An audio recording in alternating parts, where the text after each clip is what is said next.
Assalamualaikum warahmatullahi wabarakatuh.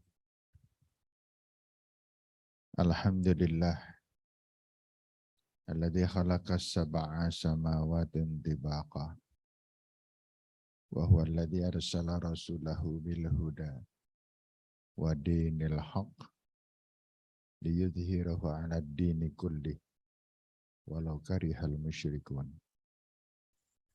Allah alladzi kasahal al-hadithi rida'a asy-syarafi fi kulli iklim wa rafa'a sya'niha wa 'ala dzikrihim fi kulli haditsin wa qadim.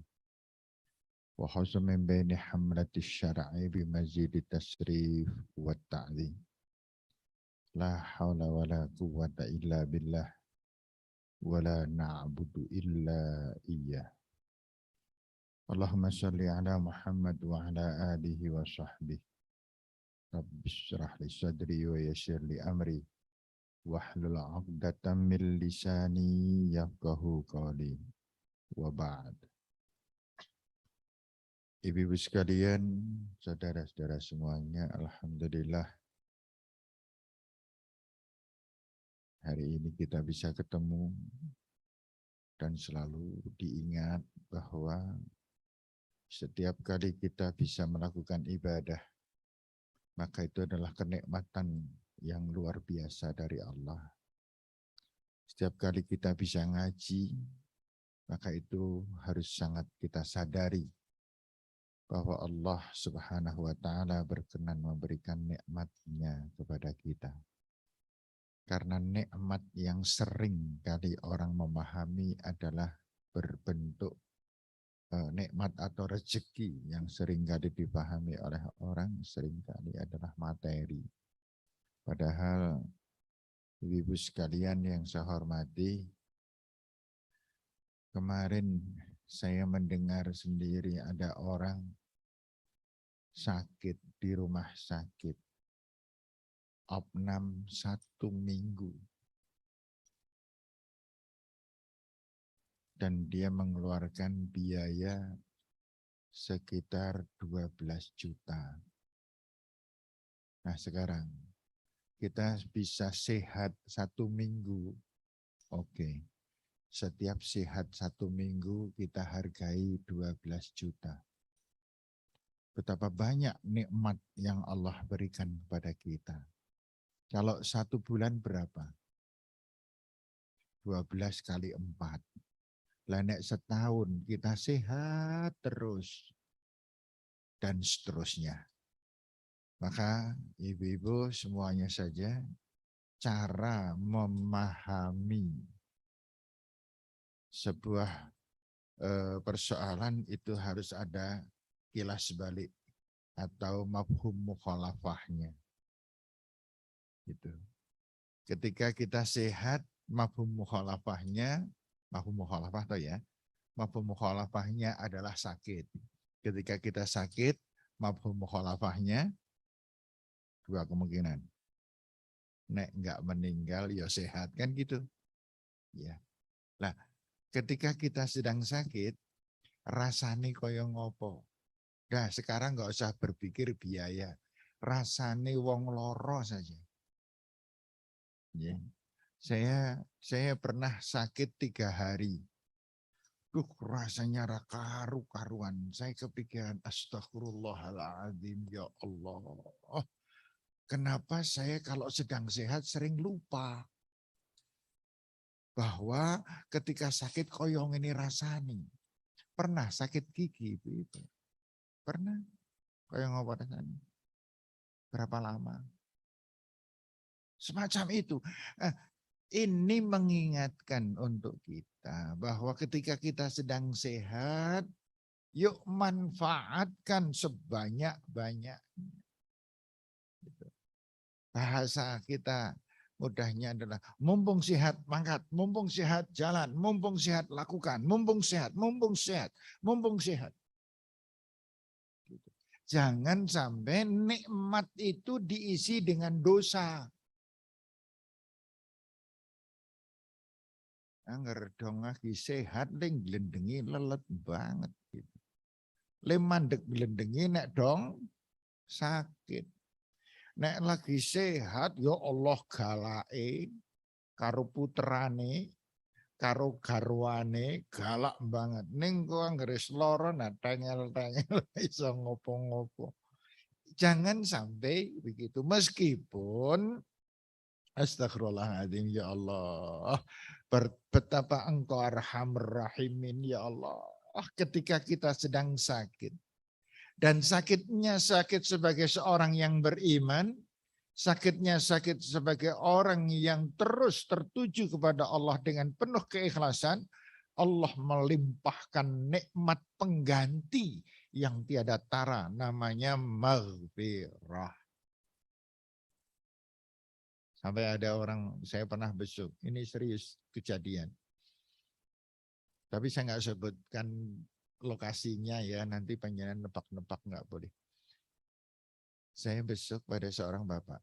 Bapak ini sedang sakit asam urat. Beliau ini kalau sudah sakit asam urat nggak bisa kemana-mana. Gitu. Nggak bisa kemana-mana.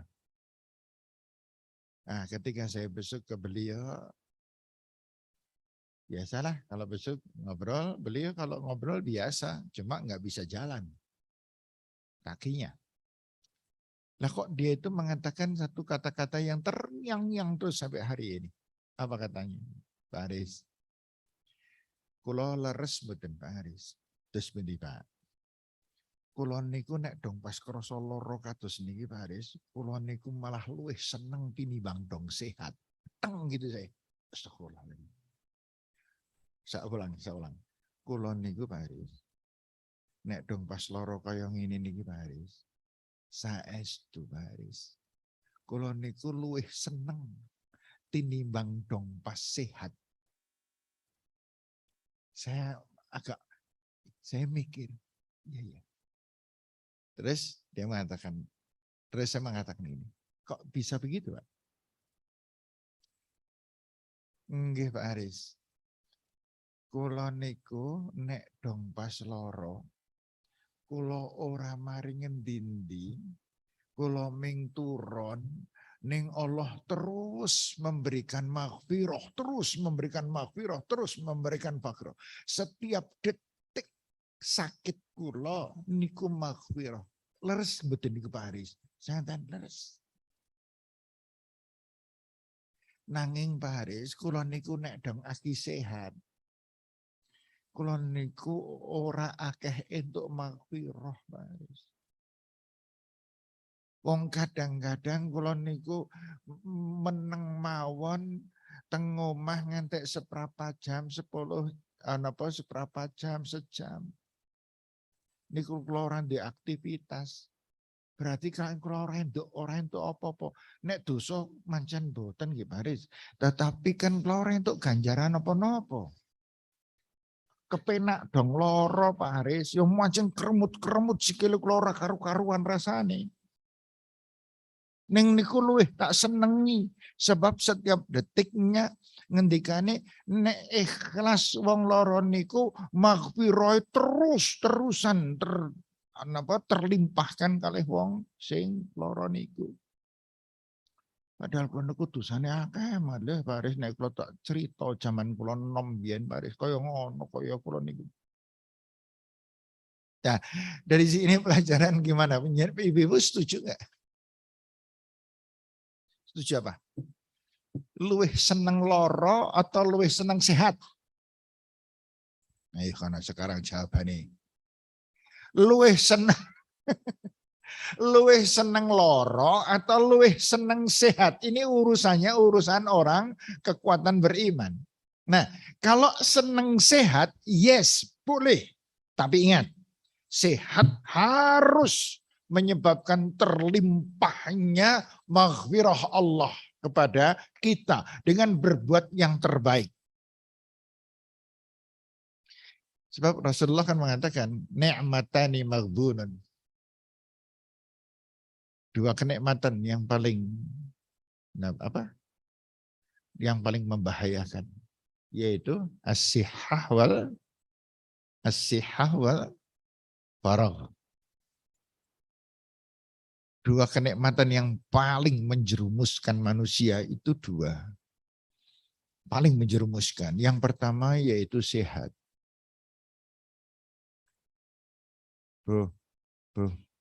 Wong gledengi mergane lara untu apa sehat? Sehat.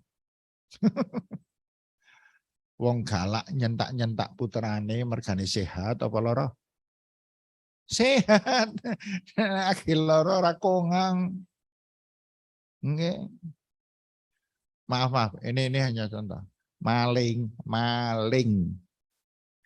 Itu nyolong mergane sehat apa lara? Ya sehat lah. Panjenengan, tapi ini hanya contoh aja. Panjenengan bertengkar dengan suami, padu, eyel-eyelan, itu mergane loro apa sehat? Sehat. Ini bahayanya, Bapak. Ibu-ibu semuanya. Makanya, yuk kita terima nikmat Allah, entah itu sehat atau entah itu sakit, dengan penuh tawakal, dengan penuh kepasrahan, semuanya akhirnya menjadi ridha, rahmah, maghfirah bagi kita semuanya. Ini yang sedang saya amalkan, usahakan terus. Kalau saya sedang sehat, saya banyak beristighfar. Kalau saya sedang sakit, kita banyak beristighfar. Astagfirullah. Masya Allah. Tetapi ketika kita sedang sakit, ketika kita sedang sehat, jangan lupa hancur kita kalau kita tidak mencermati sehat kita. Ada seorang simbah itu demi cintanya kepada sholat tahajud. Dia turun dari tempat tidur, dia sudah nggak bisa berjalan. Berangkang ke kamar mandi. Kemudian dia sudah sediakan di kamar mandi itu ember yang malamnya sudah diisi oleh familinya, oleh keluarganya. Kemudian dia wudhu. Wudhunya sambil berangkat. Kemudian setelah itu dia berjalan. Dan ketika berjalan dia selalu meneteskan air mata. Allah pun paringi pangapunten Gusti. Kula nyuwun pangapun, itu sambil jalan. Dan dia berjalan ke tempat tidurnya itu pelan sekali karena memang kakinya sudah lemah. Kemudian dia oleh keluarganya memang diberikan tempat tidurnya itu hanya alas papan kemudian kasur sehingga dia bisa langsung ke situ. Kemudian dia ngambil rukuh pelan-pelan gitu. Kemudian dia pakai rukuh dan kemudian dia sholat gitu. Kalau sholat kadang-kadang sampai lupa katanya. Kula niku nek sholat Pak Haris pareng napa mboten pripun Mbah? Kula niku nek dong pas sujud kelingan dosa kula niku nangis terus teng sujud suwi banget. Yuk mengke kula pun barengatan pun rampung kula nek sholat nek sholat tahajud kuwate ming 4 rakaat Pak Haris. Lebar 4 rakaat niku sikile kula ora genah-genah niku Pak Haris. Nggih jagong salah kula kudune turon. Nggre pareng Pak Haris nek salat tahajud kalih turon. Gitu. Saya cerita ini, Bu, jenengan nek mangkat salat tahajud kira-kira berangkang enggak? Enggak. Tahajud enggak? Loh. Ada orang yang sehat mereka salat tahajud. Jagong nang tempat tidur kedip ora mangkat-mangkat le ayup-ayupan le ngumpul ke nyawa suwe banget. Bar gitu menyanjur lendean di pintu kamar mandi suwi rondo blok. Bareng ngono salat. Le salat jahan Masya Allah kaya Gusti Allah sing butuh. Salat sak rakaat le angoping 6. Sujud legeh banget. Segitu lah kok le nyuwun Allah. Rabbi adkhilni mudkhala sidqin wa akhrijni mukhraja sidqin waj'alni min ladunka sultanan nasira. Allahumma inni as'alukal jannah wa a'udzubika minan nar. Ya ora pantes. Gitu. Wong le sujud aja ngeleler gitu. Apalagi yang sholatnya tahajud kadang-kadang. Loh, memang sholat tahajud itu berapa golongan orang sholat tahajud? Panjenengan yang mana yuk? Golongan yang mana yuk? Habis selesai dari pengajian ini kalau nanti malam nggak mau sholat tahajud, kebangetan panjenengan. 1. Selalu. 2. Selalu. 2. Kadang-kadang. 3. Baleni. 1. Selalu. 2. Sering. 3. Kadang-kadang. 4. Wis tahu. Mana panjenengan? Itu. Tingkatkan. Wis tahu boleh. Tapi tingkatkan kepada jenjang ketiga, jenjang kedua, dan jenjang ke pertama. Kenapa demikian? Ini saya belum masuk materi loh ini. Karena sambil nunggu yang lain kita sudah penuh ini, sudah cukup ini. Yang rawuh sudah nggak ada yang rawuh lagi. Bu, Ibu, Mbak, Bu, Mbak, Bu, Mbak. Kan 3 golongan ini. Mbak, Bu, dan Mbah. Gitu. Ya, saya dulu juga gitu. Saya dipanggil istri itu pertama kali Mas, kemudian Pak, sekarang Yang, gitu. Yangkung maksudnya. Ya, harus ada terusnya.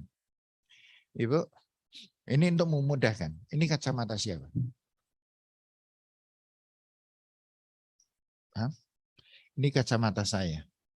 Ini milik saya. Kalau kacamata ini kesingsal hilang, panjenengan gelo enggak? Gelo enggak? Enggak boleh gelo dong. Wek nyongok. Nah, gitu. Ini HP saya. HP ini memang enggak mahal. Tapi kalau ini hilang, Masya Allah, saya gelana golek muter-muter ini. Panjenengan enggak gelo. Kenapa? Karena ini milik saya. Milik adalah sesuatu yang apabila tidak ada, maka dicari, dan apabila tidak didapat, mengalami penyesalan. Itu namanya milik. Ya, baik. Panjenengan satu pagi tidak sholat duha, hilang sholat duha, gelo enggak? Nah, yang gelo mesti setiap hari sholat duha. Duha, nek kita ketinggalan sesuatu, hilang sesuatu, kok gelo, berarti milik kita. Itu tanda itu milik kita. Panjenengan suatu malam kelainan dan tidak sholat tahajud, gelo enggak? Ini jawabannya pernah loh ini. Ada yang ya yang bergarap gelo ya. Yang naik salat tahajud terasa bengi, kadang-kadang sholat, kadang-kadang ora. Ini wis rong dina ora sholat. Wingi sing dong malam apa ya kayak malam Selasa yang sholat, malam Rebo yang ora sholat, malam Kamis yang sholat, malam Jumat yang ora, malam Setu ora, malam mambengi nyong arep sholat ning malahan kebelet yo ora sida sholat. Orang yang semacam itu kalau satu malam tidak sholat tahajud, gelo nggak? Tidak gelo. Wong pengenane ora sholat, pengenane ora sholat. Oh, Mbak, besok panjenengan kita semuanya dalam Al-Quran, qala fiha tahyauna. Di bumi kamu hidup. Wa fiha tamutuna. Dan di bumi pula kamu mati. Pasti. Wa minha tukhrajuna. Dan dari bumi kamu dibangkitkan oleh Allah. Kita semuanya. Dan ketika kita mati, kita dipanggil oleh Allah, itu yang bisa dibawa untuk bekal hanya yang milik kita. Sehingga dinamakan ibadah menjadi bekal hanya yang istiqomah. Sing kolo-kolo ora kegawa. Panjenengan nang donya ini kan ngontrak. Kontrakan-kontrakannya teman-teman kita, saudara kita sudah banyak yang habis. Kita sebentar lagi menyusul. Ini yang sudah kesepuan ini sebentar lagi menyusul. Iya. Yang dibawa apa ketika kita habis kontrakan? Yang dibawa yang milik kita. Ngeri ana wong kontrakan ka jendelane ditetel gawa lunga. Kloset tetel. Nggih. Wah iki wastafel apike pol tetel. Boleh? Enggak boleh. Gitu. Kemudian keramiknya dilelah keramiknya apik banget. Enggak bisa. Yang dibawa hanya yang milik kita. Nah, sekarang banyak punya apa? Punya sholat khusyuk enggak? Kalau solatan enggak kebawa. Kalau kolo-kolo ngelakoni tidak terbawa. Tidak bisa dibawa. Yang kita bawa adalah yang rutin. Rutin sedekah. Gitu. Rutin berbuat baik kepada orang lain. Terus rutin sholat jamaah, rutin Senin, Kemis, Siam, rutin duha, rutin tahajud. Itu yang kita bawa, itu namanya bekal. Wa alaisa lil insan illa ma sa'a wa kana sa'yahu saufa yura. Dan manusia tidak membawa apa-apa kecuali apa yang pernah dia jadikan milik ketika di dunia, maka dia akan membawa miliknya. Karena perbuatan baik dan buruk itu bisa jadi milik. Seorang laki-laki jam 12 malam lagi meriang. Dia batin dah, ya Allah. Jam 12 malam loh ya. Ya Allah, yang kemangsane di malah meriang kayak. Gelo siapa? Maling. Iya. Maling pun nek tidak bisa nyolong ya gelo. Nggih, ana sepeda motor wis sudah sepi dimati ora ana wis arep dicepaki jebol ndelok. Waduh, ana CCTV ora sida. Yang yakin gelo banget yakin ini padahal kayak sepeda motor jangan repol tahun semene wis gak tak kono malahan ono CCTV-nya yang gelo banget gelo mergane ora iso nyolong dan gelo mergane tadi malam tidur kerinan sama panjenengan nek gelo siang mana. Lah gelonya wingi jan gelo mat ketemu karo bukae kayaknya ora sida nglendengi bukae cah. Kayak wong kesusu wae kok. Baik Ibu-ibu, mukodimahnya cukup. Tadi mukodimah itu suwi banget ya. Mukodimahnya 29 menit. Sekarang kita masuk ke pelajaran. Pelajaran kita adalah tentang masalah syirik. Saya tidak akan menyampaikan syirik hanya mengenai tamimah. Tamimah itu apa? Tamimah itu jimat.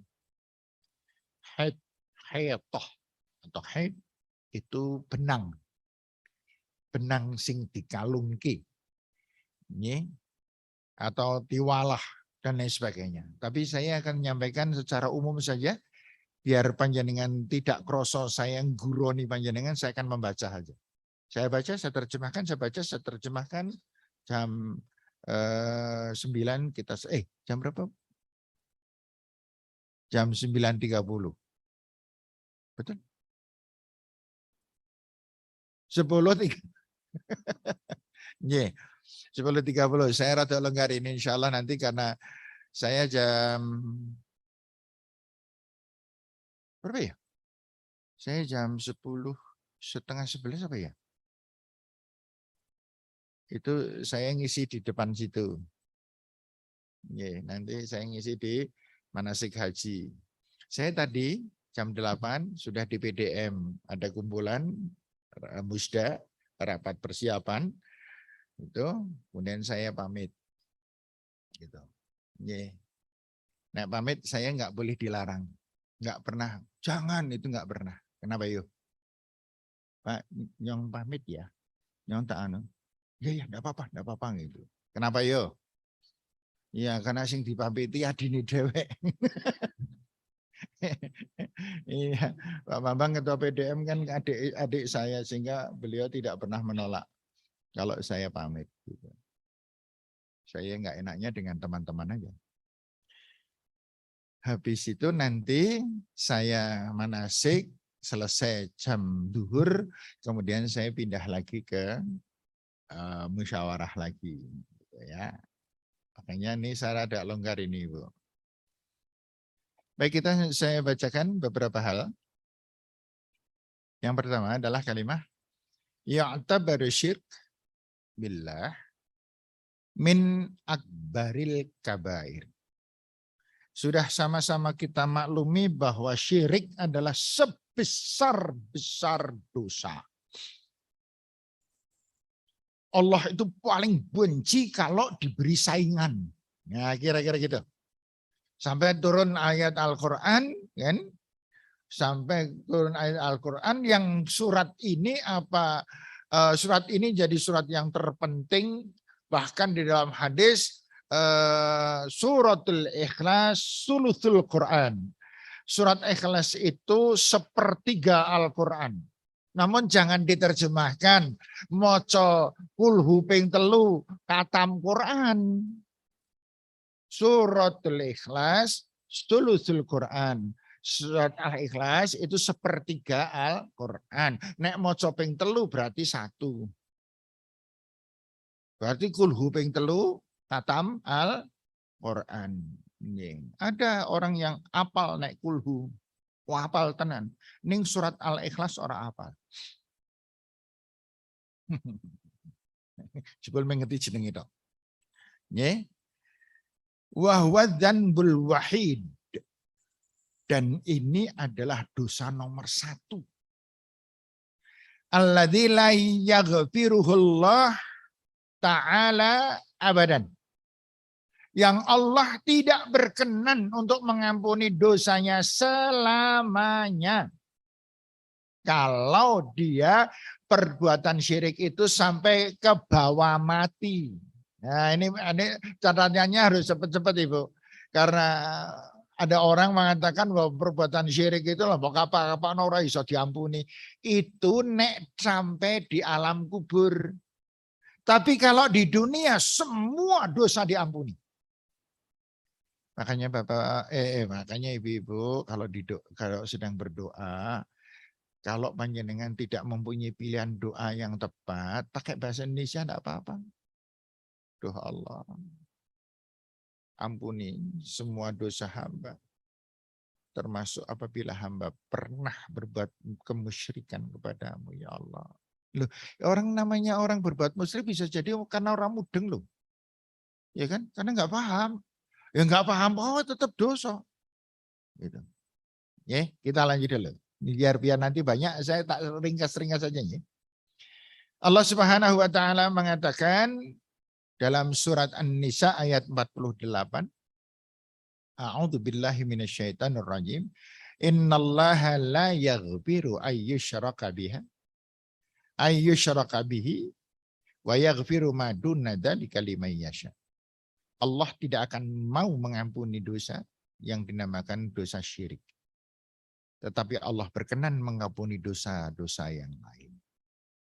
Jadi gini, nek panjenengan pernah berbuat dosa kan ya Bu ya? Bu, pernah berbuat dosa Bu? Itu dosa panjenengan itu terhapus oleh sholat yang khusyuk, oleh sedekah gitu. Ya. Katakan maaf ya, ini karena contoh boleh-boleh aja kan ya.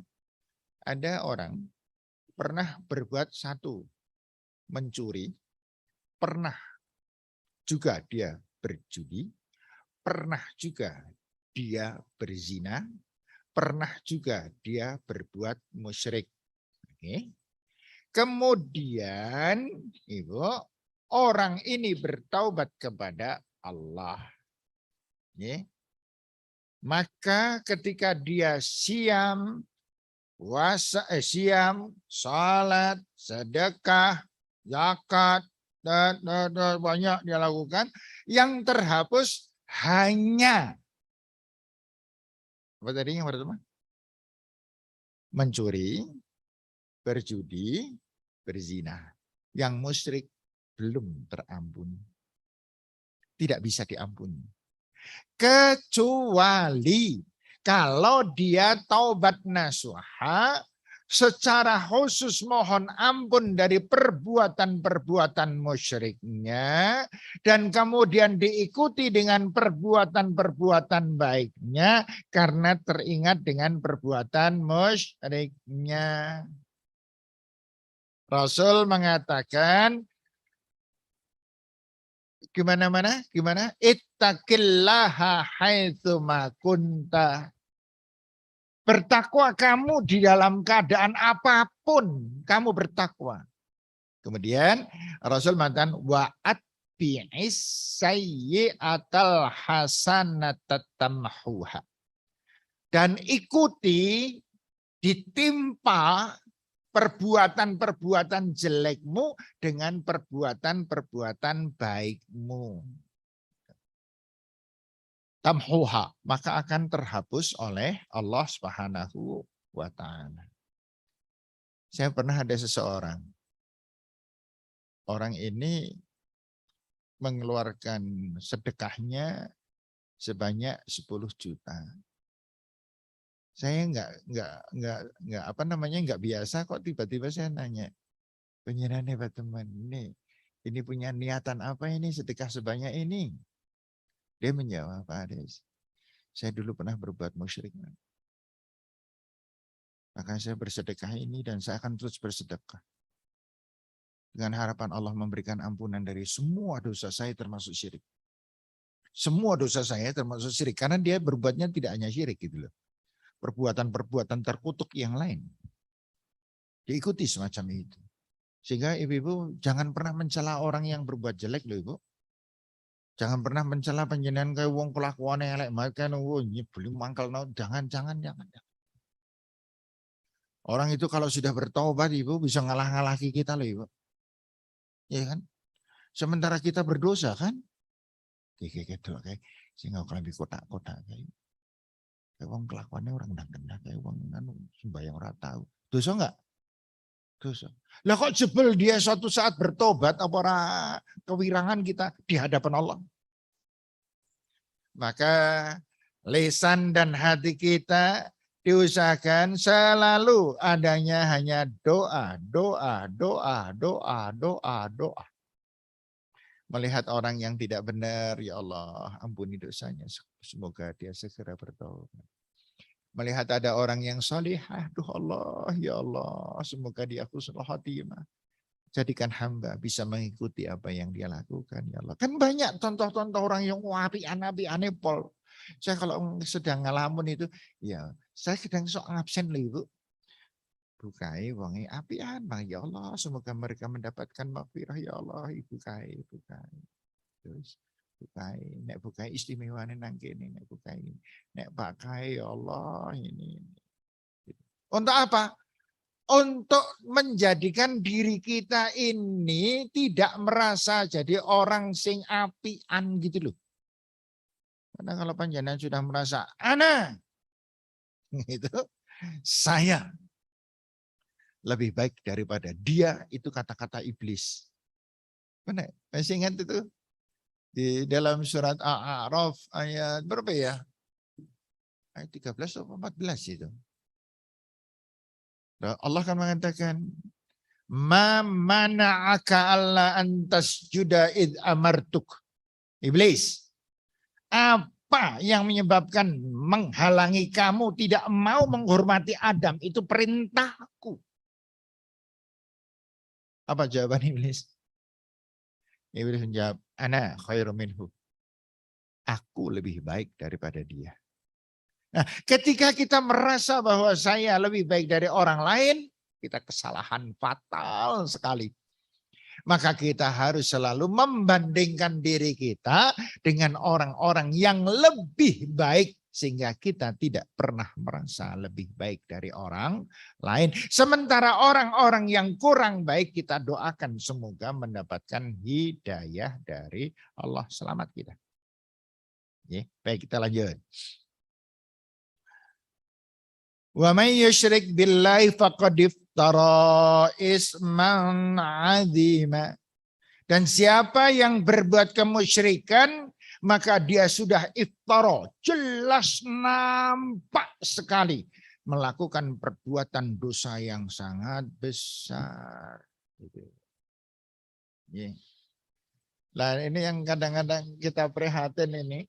Kalau saya nggak mengalami, alhamdulillah saya nggak mengalami, yaitu bapak ibu kita.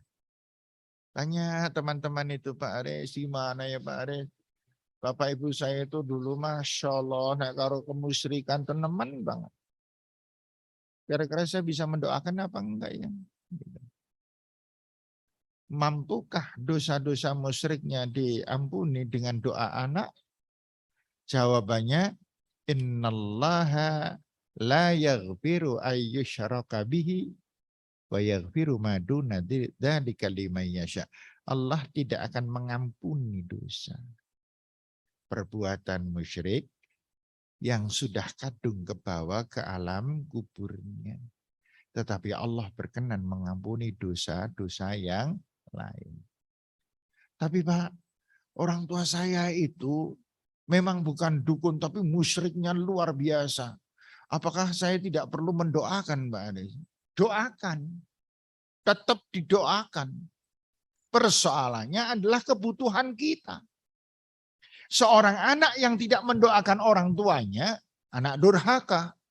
Loh, persoalannya di situ. Ibu-ibu, kita mendoakan orang tua itu bukan sekedar hanya supaya orang tua kita diampuni, tetapi juga untuk diri kita, jangan sampai kita dikatakan sebagai anak yang durhaka.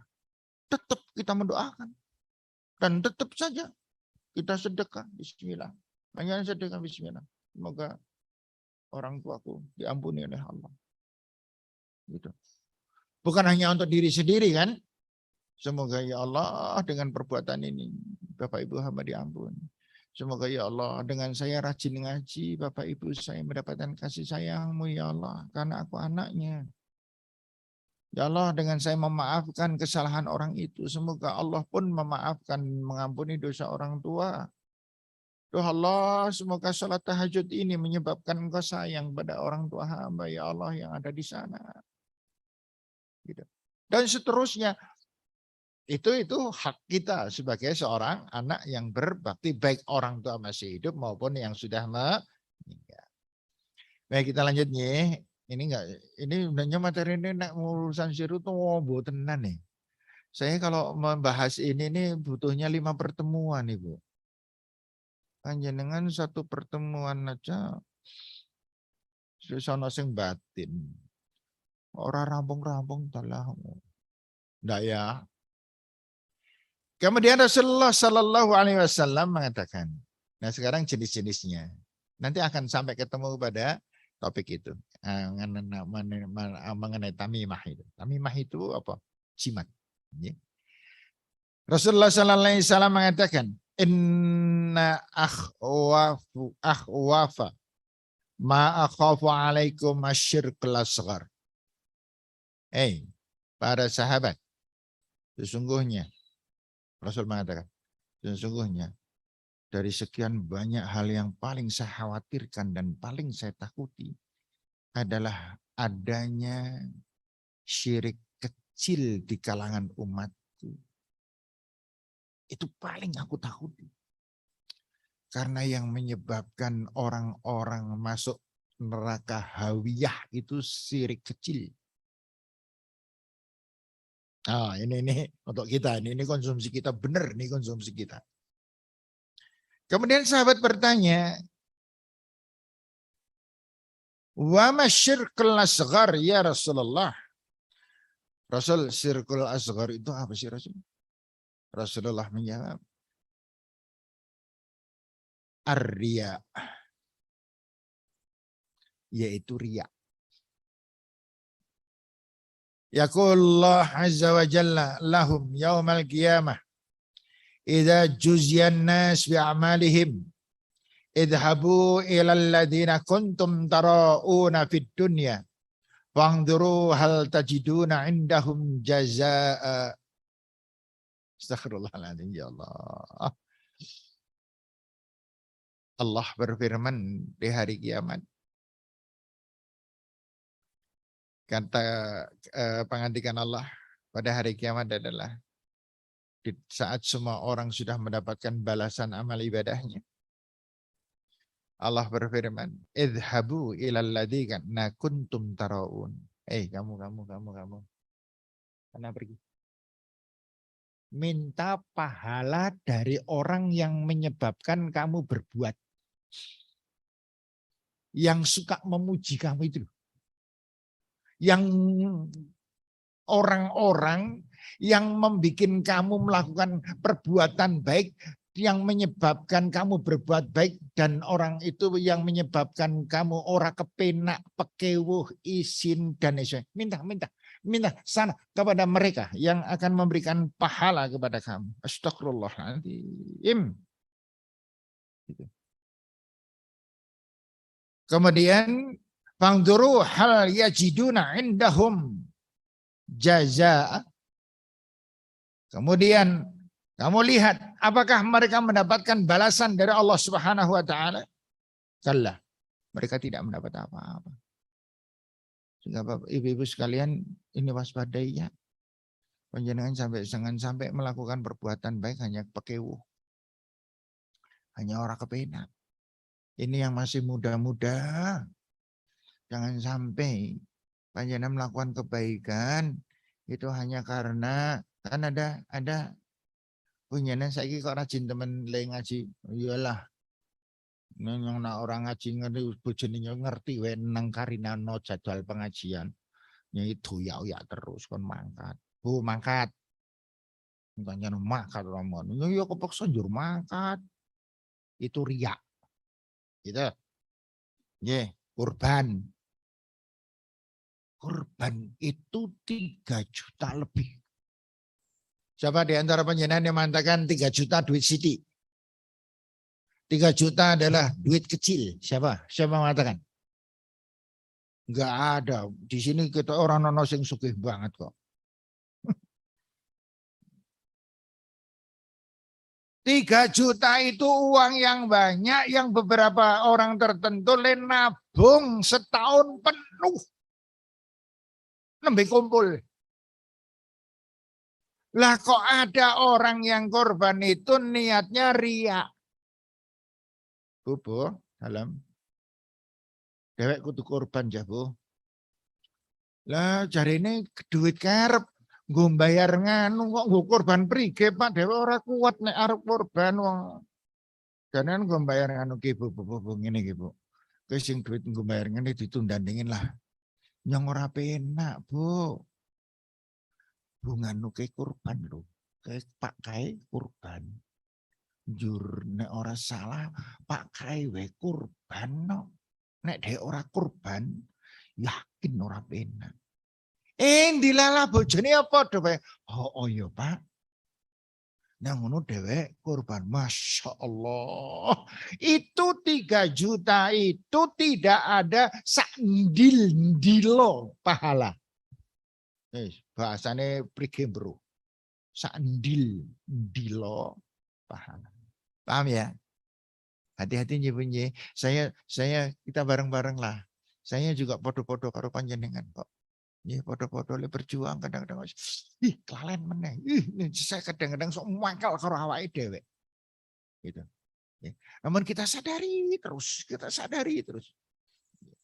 Oh, kadang-kadang saya Ibu arep sedekah Ibu. Ngetokno duit sing 10-an sing 5 itu setan bisiki 5 bae. Akhirnya kemudian tak cukup 5 sih tak bener sing 5. Bahasan wonge mangkat astagfirullahaladzim setan. Saya bejo banget.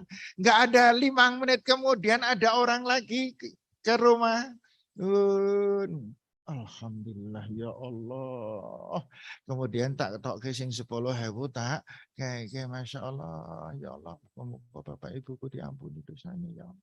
Berkahi hidup hamba ya. Dan sebagainya. Ditambah dengan doa. Dia yang kemarin saya mengatakan. Nek sodakoh 5.000 dungane sen pendek. Nggih. Nek sodakoh 10.000 dungane luwih akeh.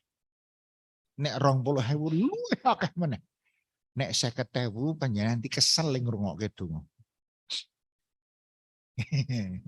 Ini nek 2.000 minggu ngene njulu kok. Panjenengan nek sedekah berapa? Ya, cari sebanyak-banyaknya. Karena sesungguhnya sehat kita, berkah kita, rezeki kita, nikmat bahagia, tenang hidup kita adalah doa dari mereka yang kita bantu. Kalau panjenengan tidak pernah membantu orang, maka panjenengan tidak pernah mendapatkan doa dari mereka. Siapa? Doa orang yang sangat dikabulkan. Doanya adalah doa orang yang diberi kemiskinan oleh Allah. Miskin hidupnya, tapi istimewa doanya. Gitu.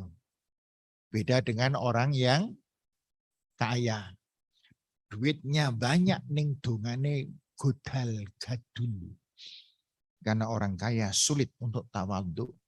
Nggih. Ya panjenengan merendahkan diri tawadhu kan mergane ora sugih, jajal sugih. Buane kayak ngono, tapi kan saya mbokan bener, tapi kan panjenengan orang ngrasake. Jajal sugih tenan panjenengan sugih orang mangkat ngaji. Kalau begitu, rezeki yang kita dapatkan sekarang adalah yang terbaik. Oh iya, jangan ngeluh loh ya, jangan ngeluh loh ya itu. Isto, terima apa adanya. Menyebabkan kita bisa berbuat baik ini, berbuat baik itu, berbuat baik itu. Teman saya dulu rajin sekali ke rumah, rajin ngaji. Sekarang bless nggak pernah ke rumah dan bless nggak pernah ngaji. Kenapa? Karena usahanya berhasil sugih. Nek ketemu dengan saya sepilih mana dan saya gara-gara dia sugih. Ya, tapi saya senang. Itu dia sugih saya senang. Hanya memang sedekahnya belum muncul. Ibu, paham ya. Hindari syirik ya Bu ya. Syirik asghar. Mungkin panjenengan untuk menghindari syirik besar, yes, mudah. Tapi syirik asghar ini astagfirullah gelibet terus. Berapa tahun panjenengan berbuat baik kepada suami, tetapi bukan karena Allah, bukan karena Rasul, tapi karena suami. Riya. Paham? Berapa banyak panjenengan melakukan perbuatan yang panjenengan lakukan dan tidak pernah mengingat diri pada Allah. Ada ngasai, nyuci pakaian, nyetrika, ngepel, apalagi nyapu, bersih-bersih rumah. Berapa tahun, berapa lama tidak berniat. Ini semua adalah ibadahku ya Allah. Terimalah ibadah hamba. Karena semua gerak langkah hidup manusia adalah harus ibadah. Kalau tidak, bahayanya nyentuh kepada dinding panas api neraka, namanya syirik. Ya, berikutnya. Ini enggak usah lah. Ala unabbiukum bi akbaril kabair al-isyrak billah sudah itu. Salisan. Berikutnya. Rasulullah Shallallahu Alaihi Wasallam di dalam sebuah hadis qudsi Allah berfirman, "Ana aghna syuraka minasyid, anisyid, man amil amalan asyraka ma'ya fihi ghairi taraktuhu wa syirkahu." Ini mengenai masih syirik. Ana aghna syuraka anisyid. Aku itu tidak butuh orang yang berbuat kemusyrikan.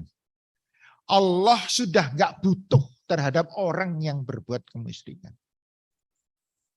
Jadi maaf ya Bu ya, tapi panjenengan nggak usah batin sing elek. Itu orang-orang yang berbuat musyrik itu Ibu, itu sudah tidak dianggap sebagai makhluk Allah. Semua perbuatannya hilang semuanya, enggak ada gunanya. Di sini Allah mengatakan di dalam hadis qudsi, "Man 'amila 'amalan asyraka ma'a fihi ghairi taraktuhu." Maka siapa yang melakukan perbuatan-perbuatan musyrik, maka aku tinggalkan dia. Allah sudah tidak melihat kebaikannya. Sudah di top neraka. Itu. Kecuali orang yang mau bertaubat. Makanya di dalam surat 25 saya kira ibu masih paham, masih hafal. Ya, yang di ayat berapa ya? 1, 2, 3 ayat 65 apa 66 ya. Allah Subhanahu wa taala mengatakan gimana? Awalnya sisi awalnya.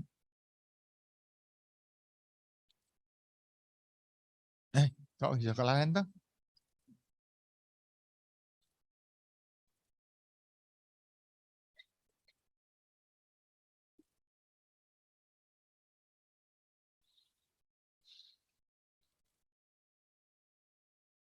Ini siapa yang tolong dibuka lagi? Surat Al-Furqan surat 25 ayat 1, 2, 3, 6 sekitar 66 atau 67.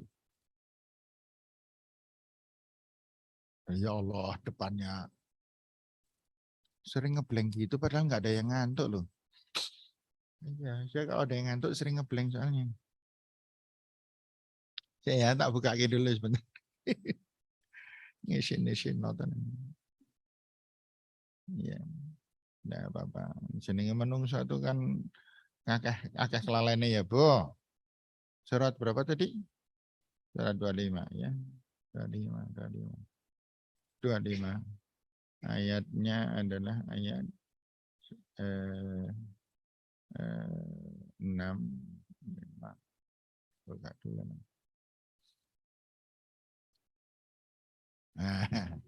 Walladzina la yad'una ma'allahi ilahan akhar. Walladzina la yad'una ma'allahi ilahan akhar. Dan kecuali orang yang berbuat musyrik. Wala yaqtuluna an-nafsa allati harramallahu illa bil haqq, dan tidak membunuh. Wala yaznun, dan tidak berzina. Dedengkote dosa itu telu. Setelah ini nanti ada yang lain-lain dosa besar. Dedengkot yang paling tinggi dosa, 1 musyrik, 2 membunuh, 3 berzina. Gitu. Ya.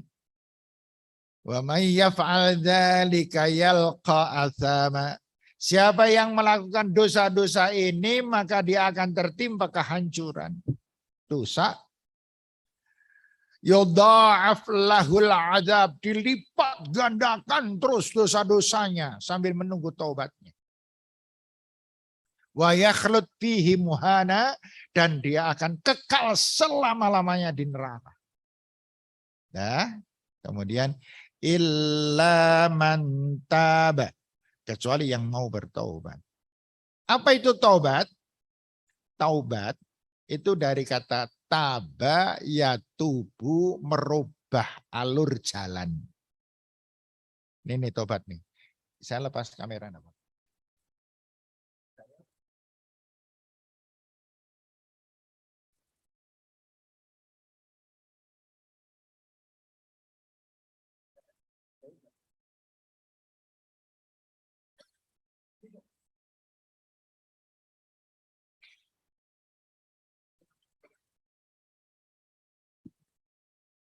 illa man tab.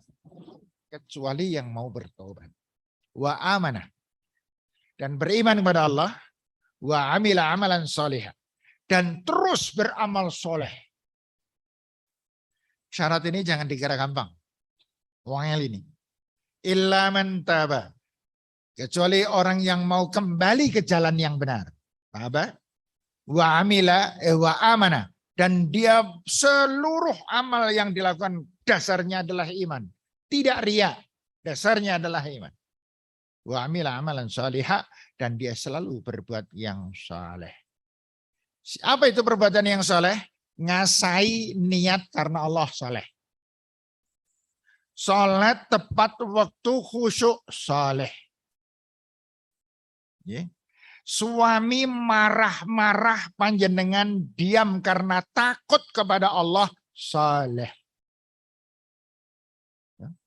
Melihat ada orang jahat, kelakuannya elek, panjenengan mendoakan dia, itu perbuatan saleh. Sedekah, berapapun ikhlas karena Allah, saleh. Begitu dan seterusnya, saleh ya. Tidak ada riaknya di situ. Illa man taba wa amana wa amila amalan salihah. Tahu Ibu apa jawaban Allah?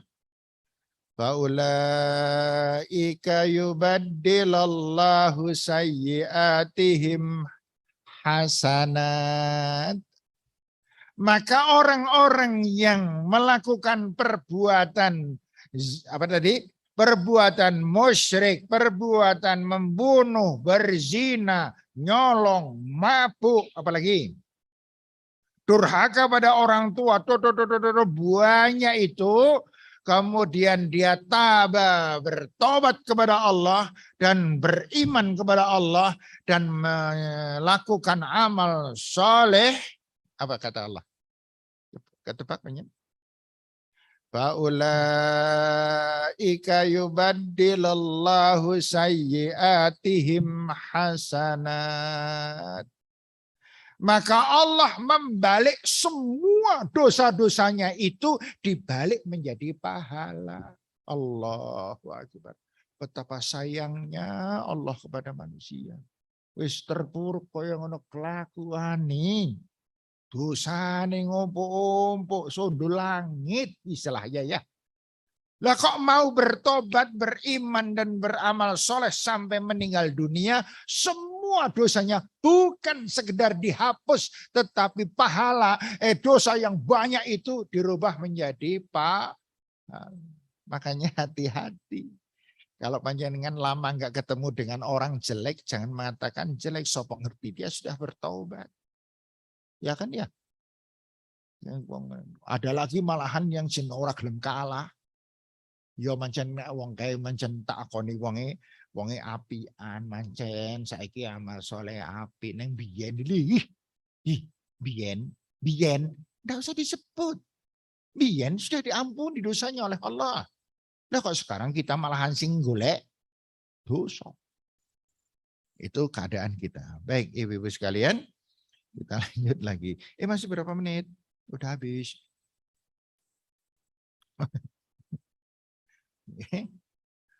Belum sampai ke titiknya kan ya.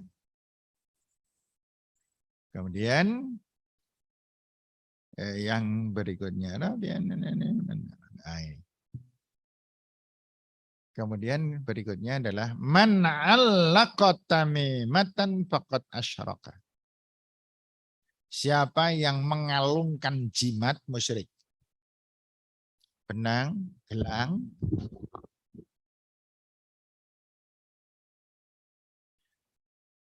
kan ada Ibu, ada gelang kayu bahar. Nek wong lanang itu, wah itu hasil dari sudah dirajah oleh seorang dukun. Nah, sekarang ada satu hal yang tantangan, Pak. Tapi yang memberikan itu, Pak, rajahan itu, Pak, yang saya masukkan di di pinggang saya itu Pak Kiai loh, Pak. Ngeri Pak Kiai musyrik. Hah? Ibu? Sekarang bedanya kiai karo dukun apa tuh? Sekarang ya, saya pakai pakaian hitam-hitam, pakai ikat, ya, pakai ikat. Kemudian rambut saya ini tak tumbuhkan semuanya, gitu. Ya.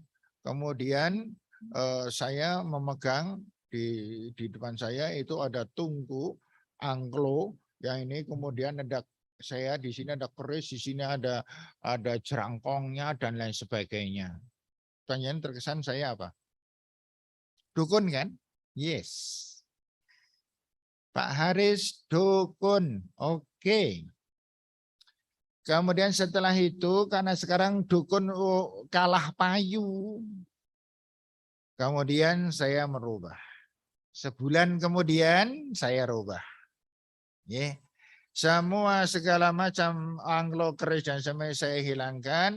Sekarang saya pakai sarung, bajunya jubah putih, pakai selendoan, serban, kemudian saya nyekel tasbih. Saya apa, Bu? Kiai. Jadi kiai dan dukun bisa jadi hanya pertukaran aksesoris. Casingnya saja. Jerone sama. Dukun, kain, dan lain sebagainya. Paham ya, Bu ya? Jadi kalau ada orang mengatakan dirinya kiai, dia tidak pernah bertablik dan dia tidak pernah menyampaikan agama, tetapi yang disampaikan adalah persoalan rajahan, persoalan ini dan lain sebagainya, itu namanya dukun bersorban, gitu loh. Dukun bersorban, hati-hati loh. Ya. Lah tapi Pak, sing ditulis itu tulisan Arab, Bu. Ya. Koran Arab itu pakai tulisan Arab. Dan seorang menteri Abdul Aziz namanya, menteri Irak pada zaman Saddam Hussein, nek ceramah fasih banget pakai bahasa Arab karena wong Arab agamane Kristen. Loh, gimana coba? Nek wis koyo ngono. Maka karena itulah kita kembali lagi kepada Al-Quran dan hadis kita. Jangan sampai kita melenceng-melenceng, yang namanya orang minggir-minggir akhirnya kecemplung kan orang kroso. Kan? Minggir pelan-pelan, pelan-pelan. Akhirnya cemplung kepada kemusyrikan. Itu berlahan-lahan. Nah, makanya dari itu jangan pernah kita mengatakan loh mingkoy ngono rento. Oke, yakin nyongke nganggo benang. Benang. Warnane krem. Benang itu selalu warnane krem. Agak kecoklatan. Aslinya putih. Iya. Dan benang ini adalah benang yang sudah diewes-ewes oleh orang. Suatu ketika ada seorang sahabat, saya bacakan di sini. Ini. An Abdullah bin Mas'ud radhiyallahu anhu annahu ra'a yauman fi unuqi zaujatihi khaytan. Fasalah. Pada suatu hari Abdullah bin Mas'ud itu pulang ke rumah, dilihatnya istrinya itu pakai kalung, tapi kalungnya benang, Ibu. Meng benang biasa, benang haid. Maka mahada, suaminya magang, iki opo? Istrinya jawab, wakalat khaitun ruqya. Ini adalah benang untuk menangkal agar saya tidak terkena huma. Huma itu flu. Huma itu sakit lah, katakan gitu. Biar saya terhindar dari sakit. Apa yang dilakukan oleh Abdullah bin Mas'ud? Fajazabahu.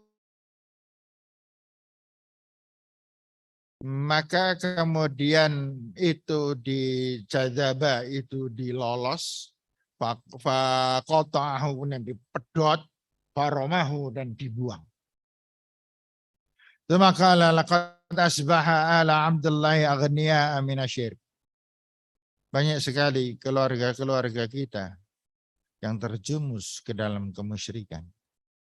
Sama itu Rasulullah Shallallahu Alaihi Wasallam yaqul, aku pernah mendengar Rasul Shallallahu Alaihi Wasallam bersabda, Innar ruqiyya wat tamaim wat taulah syirkun. Sesungguhnya ar-ruqi itu tadi, ruqi itu penjaga. Bisa ruqi itu bisa bentuknya keris, bisa bentuknya watu, bisa bentuknya macam-macam. Mungkin hati-hati loh itu bapak-bapak kita harus diteliti itu buan-buan gitu. Nang kamar ono watu semene rodok lonjong meling banget di. Nggih. Kemudian Pak ki siapa? Aja. Kowe apa namanya? Nek nang bahasa dukun sih jenenge apa ya? Jimat atau namanya apa gitu. Yang itu adalah untuk menjaga rumah. Regane larang gue. Ada lagi yang cincin itu. Cincin, akik itu. Namanya akik pengasihan. Jadi kalau dinggo gitu ya, ana wong wedok dituduhi akik kuwi ngindil jadi. Ya ada. Ya, saya ada cerita tentang masalah itu tapi enggak usah lah. Dan at-tamaim itu jimat. Tamaim itu jimat yang dikalungkan, yang dipakai. Itu namanya tamaim. Wat taulah. Taulah itu sejenis apa ya? Sejenis rajahan yang seringkali ditempatkan di tempat-tempat tertentu. Itu semuanya musyrik. Jangan sampai kita bersentuhan dengan gitu. Ibu ada yang percaya gitu, Bu? Bu, Mbak, isi percaya? Jangan ya, hancur semuanya. Ada satu hadis mengatakan siapa yang mendatangi dukun, maka sholat 40 hari ditolak oleh Allah. Itu bukan yang kemarin. Bukan yang akan datang, tapi yang kemarin. Paham? Ini nih. Sekarang saya khawatirnya kalau salah paham. Ibu panjenengan, saya kejadian gini aja. Ada seseorang, orang itu habis ke dukun. Setelah dukun dia kemudian mendapatkan penjelasan di merdukun. Wis salate 40 dina ora ditampa. Iya, percuma ora ditampa. Habis itu sampai di rumah dia nggak pernah sholat. Ini paham salah ini. Habis itu dia nggak sholat. Ketika dia kok tahu sembahyang sekarang apa? Nah, percuma ya. Lah kenapa sih? Yang winganane merdukun berarti nganti tekan 40 dina yang percuma sholatnya ora sembahyang ya. Nyang ora ditampa. Bukan itu yang dimaksudkan. Gini, pakai kalkulasi aja biar mudah. Bu, panjenengan mengatakan sholat panjenengan nek sekali sholat pahalanya berapa? Oke, saya katakan pahalanya adalah 1 juta. Ini hanya hitungan terlalu kecil sebenarnya. 1 juta. 40 hari sholat berapa juta? Sehari 5 juta. Ya kan? Nek 40 berarti 200 juta. Nek sehari 5 juta. 10 hari 50 juta. 40 hari 200 juta. Betul? Betul ya? Betul ya? Setuju ya? Yang dimaksudkan adalah sekali datang kepada dukun dosane 400 juta gitu loh. Senada seimbang dengan orang berbuat sholat 40 hari, bukan sholatnya orang ditompo, bukan dosane skala sama besar dengan orang beribadah 40 hari, luar biasa besarnya dosa itu. Dan kata Allah di dalam surat Al-Furqan tadi, yudha'af lahul azab, dilipat gandakan terus oleh Allah. Yeah. Saya kira demikian ibu-ibu sekalian pelajaran kita malam pagi hari ini. Semoga bermanfaat. Yeah. Saya khawatir nanti di sana terlambat. Yo. Karena nggak menentu sih nek manasik. Kadang-kadang yang isi pertama itu tergesa-gesa tiba-tiba kalau pamit ini wonten urusan iki terus tindak lah yang harusnya yang menyusul berikutnya sudah standby. Ya. Saya kira demikian ibu-ibu sekalian, ada hal yang ingin Ibu sampaikan? Terima kasih kepada Ustadz Haris Sarto. Monggo pada Jamaah Karinah ada yang mau bertanya? Monggo bahas ini, Mbak.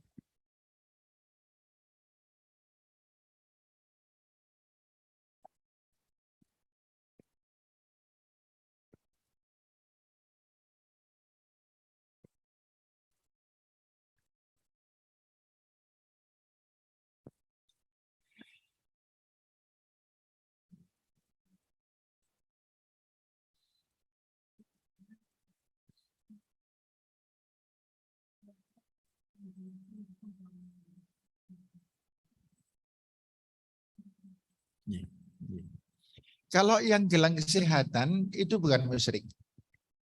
Itu memang satu gelang itu logam tertentu yang di dalam tubuh kita itu ada satu elemen-elemen yang sesuai dengan logam itu. Gitu. Ada tarikan dorongan gitu ada. Semacam magnet dan lain sebagainya. Itu tidak ada masalah. Tetapi kalau orang mandi kembang dengan syarat-syarat tertentu, itu musyrik. Itu sudah nggak boleh. Itu adalah musyrik. Gitu. Dan kembangnya harus kembang tertentu. Karo ini dulu saya masih ingat tetangga saya itu anaknya nangis rewel aja didusi nganggo daun dengan kembang mawar, godong nongko garing, kemudian ono kei gendeng dan lain sebagainya. Dan seterusnya kemudian didusi. Itu musyrik. Dan hal-hal yang hati-hati berkaitan dengan urusan pernikahan, kehamilan, kematian, itu banyak di sana mengandung unsur-unsur kemusyrikan. Kita mesti hati-hati. Mesti hati-hati. Ada yang mengatakan, nah ini kan kultur, ini kan kebiasaan, hanya sekedar untuk dan tetap kita lebih baik menggunakan falsafah Rasul. Da'ma yarib ila malaya. Tinggalkan yang kamu ragu-ragu, yang yakin-yakin sajalah. Yang namanya akad nikah itu runtutannya koyong ini ora usah pakai neko-neko. Khawatir kita lingi ibadah hurung patia maer malahan ditambah koyong ngono kan. Gitu nah. Ibadah wis apik mono. Saya kira gitu Ibunya. Mas Ustaz, mungkin ada yang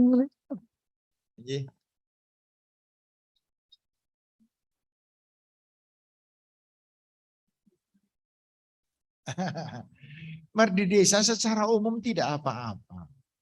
Tidak apa-apa. Tetapi kalau di dalamnya ada hal-hal tertentu, itu yang tidak boleh. Merdi desa itu kan merdi itu artinya apa? Merdi desa itu kan merawat. Merdi desa itu artinya merawat desa secara kompak keseluruhan warga desa yang di dalamnya adalah isinya hal-hal yang berkaitan dengan pembersihan dan lain sebagainya. Namun, nah itu yang namunnya itu orang-orang kadang-kadang mau di desa itu dengan dicampur kejawen kan ada sing jenenge ya segala macam itulah yang semuanya itu adalah tidak dibolehkan dalam Islam. Tidak dibolehkan. Nah, yang paling berat kita menghadapinya adalah justru orang yang melakukan hal-hal itu selalu dan atau kebanyakan adalah justru orang Islam. Bahkan mereka ada orang-orang yang ibadahnya tekun, jamaah masjidnya luar biasa, tetapi hal-hal kayak ngono ya masih dilakoni. Itu yang namanya masuk ke dalam khurafat namanya nanti.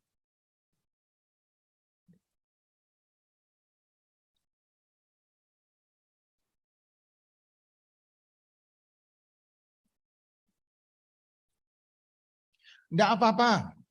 Kalau selamatannya bentuknya ngundang orang, selamatan, di situ disampaikan Bapak Ibu sekalian, kami mohon doa, kami orang baru di sini, saya mengenalkan bahwa saya ini, keluarga saya ini, dan kemudian kami mohon doa, semoga kami kerasan, kami selamat di sini dan tidak ada hal-hal yang merugikan kami dan lain sebagainya. Yes, oke. Yeah. Nah, kalau pakai engkung dan lain sebagainya silahkan, itu tidak ada masalah.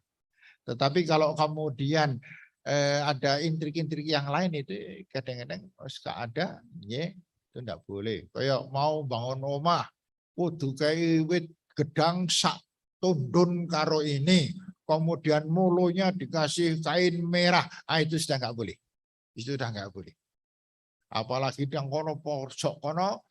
Jarine anu Pak Kiai pojok kono karo pojok kono kon apa kon nyirami apa itu sudah enggak benar.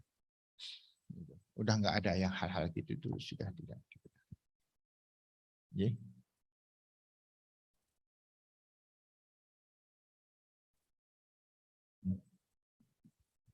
Itu namanya khurafat. Dan khurafat itu bisa menjadi musyrik. Itu contoh. Di rumah ada kupu. Panjenengan mengatakan, arep ana tamu iki. Khurafat. Yeah. Dosa belum? Belum. Tapi kalau kemudian panjenengan masuk kamar ganti pakaian di maring warung, keluar nanti Bu, tuku jajan. Apa sih? Engkau arep ana tamu. Padahal ditandai dengan kupu, itu musyrik sudah. Itu sudah nggak boleh. Banyak ibu-ibu kalau kita bahas tentang ini, Masya Allah, kapan-kapan kita ketemu lagi ngerembuk masalah dukun lagi ya, biar men kaya dukun gitu. Ya, demikian ibu-ibu, nyuwun pangapunten. Assalamualaikum warahmatullahi wabarakatuh. Waalaikumsalam warahmatullahi wabarakatuh.